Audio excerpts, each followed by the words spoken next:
Hi everyone, my name is Charlie and today I have the book Postscript Tag. I was tagged by Doris of All the Books and this tag was originally created by Adam of Memento Mori. First we have the question, the longest book you read this year and the book that took you the longest to finish.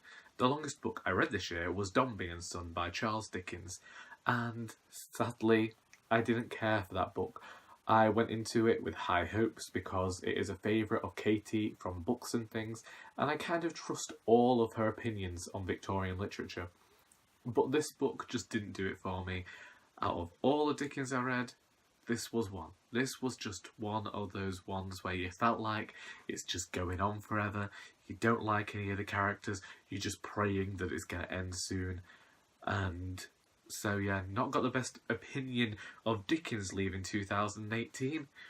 And the book that took me the longest to read was The Wise Man's Fear by Patrick Rothfuss.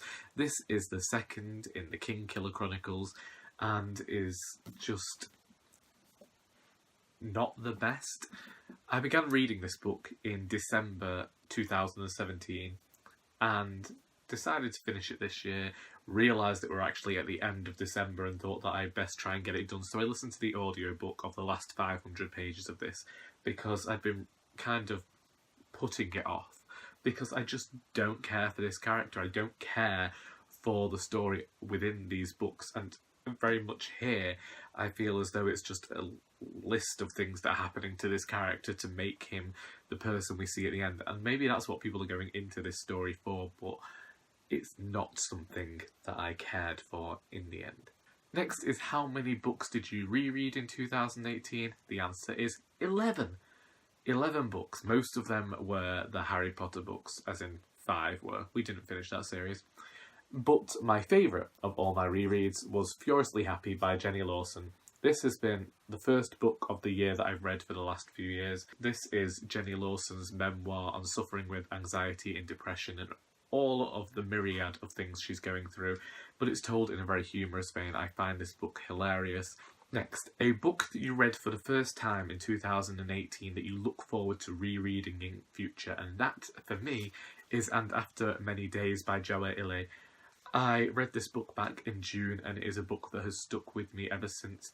It is told in such a fantastic fashion, and I remember just reading this and being completely enveloped in the story and not wanting to stop reading, and I'm hoping to go back and enjoy it again in future. It's a tale of a family in Nigeria whose son has gone missing and the only witness is his brother, and it goes back into the history of this family. There's something folkloric about it. There is classic storytelling in here, and for such a short book I'm really surprised at how much it managed to pack in and how much of an impact it ended up having on me.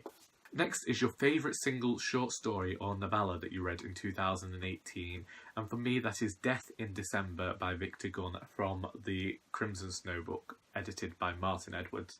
I've only read 2 short story collections this year and both of them came at Christmas, and this one just reminded me of what I like in classic crime fiction. It harkens back to an era that I think a lot of people have nostalgia for, and whilst I wouldn't necessarily want to live in those conditions, I do enjoy seeing them talked about. There is something a tiny bit comforting about the world that you get in Victor Gunn's story, you know, minus the whole murder and stuff like that. Very interesting. Very much what I like to see in crime fiction of the past. A book you liked and would recommend to a wide variety of readers. For me, that is The End of the Day by Claire North.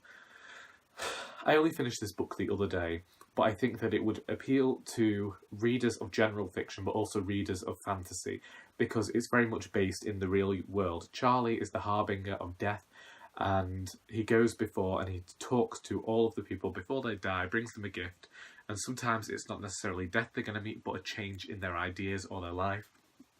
It very much discusses the world at the moment and the tragedies and crises we have going on in modern times, but it does it in this fashion that it's almost fantastical. It doesn't lessen the impact, but it gives it a sense of unreality that I think works well to nurture the story that Claire North's trying to create here. Next is Specialised Appeal, a book you liked but would hesitate to recommend to just anyone. For me, that is Dying in Other Words by Maggie.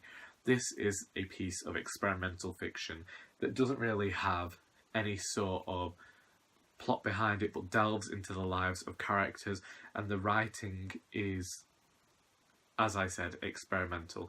It's a bit all over the place, but it's discussing a period of history really well, and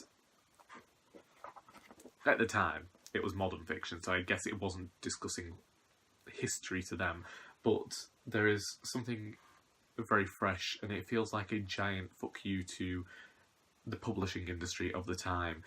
I still don't understand what the last 20 pages were about, but I don't think that you need to understand those last 20 pages. I think that this is very much a writer coming into their own, discovering who they are and the topics they want to talk about. But I would be wary of recommending this to just anybody, because I don't actually know anybody else who's reading experimental fiction or likes it that much. Maybe a writer friend, I don't know.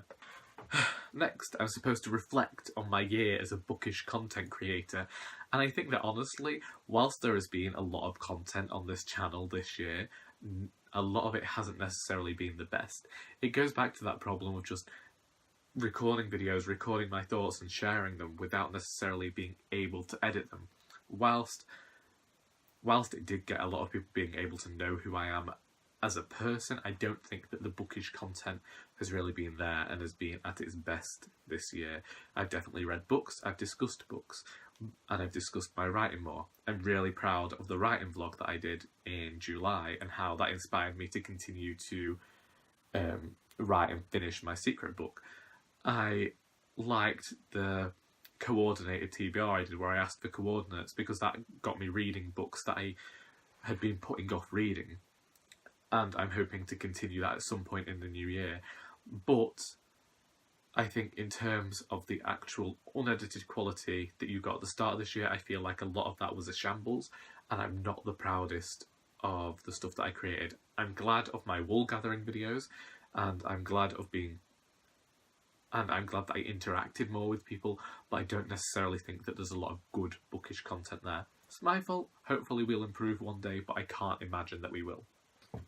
Next, I'm supposed to tag some content creators. So,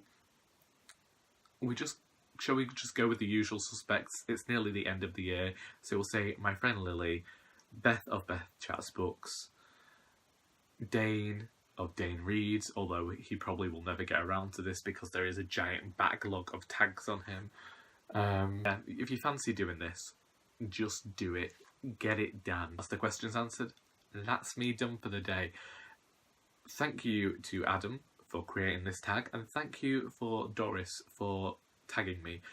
It has been nice to reflect on books and think about my reading year as a whole. I am going to go and disappear back into the cesspit that is my bedroom, and I will probably see you at some point in 2019. I hope you enjoyed this video, and until next time, that is all.